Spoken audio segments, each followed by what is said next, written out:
Good evening, guys. It's about 8 o'clock here. Things are good this week. We're coming on to week 3, or nearly the end of week 3. I haven't done a lot of videos, sort of a lot of detail of videos or talked a lot this week. It's mainly been what I've been doing.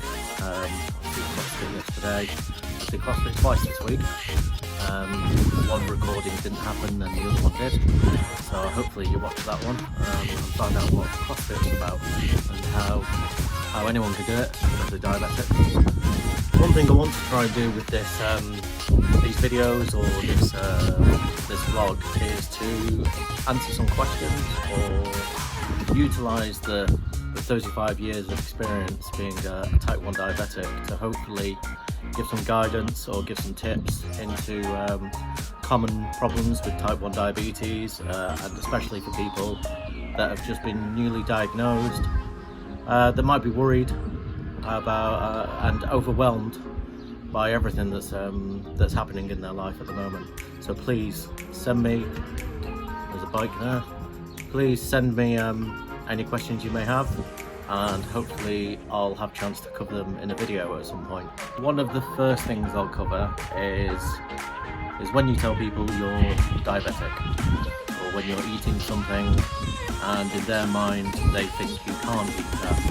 So yeah, I usually get, you can't eat that, or yeah, you're not allowed to eat that, or you can't have sugar. So I want to say, or I want to actually, I want to say that essentially we can eat anything that we want to eat. Now the problem is when we eat refined sugars or anything like a carbohydrate, our bodies can't make the required insulin to deal with that intake of sugar. And what happens is the sugar then builds up in our system, and then it basically makes us sick. It makes us ill, and we go into a state of what's known as ketoacidosis.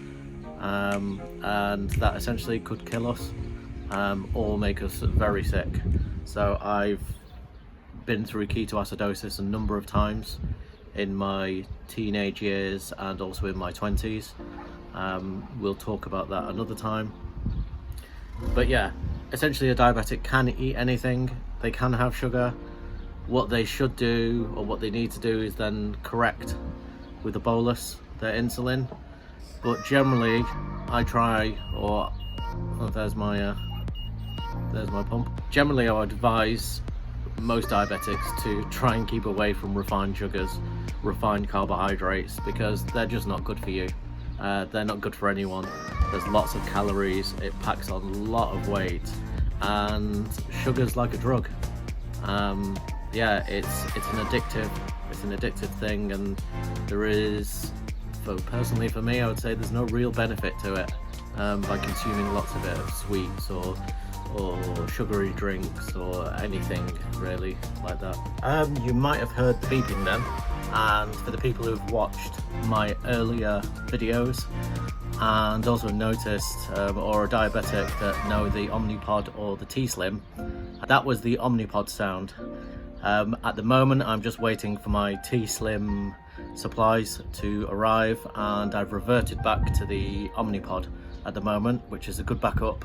I had some spare supplies, and if I didn't have that, I would have had to go back to just to injections really, which is something I don't want to do, because the pumps provide such good control and the ability to control minute by minute, hour by hour, whereas just having a dose of insulin all the way through, or a long acting, isn't the best thing for me. I always find it doesn't work very well anymore. Check back tomorrow. I'm going to be doing CrossFit, I think, tomorrow.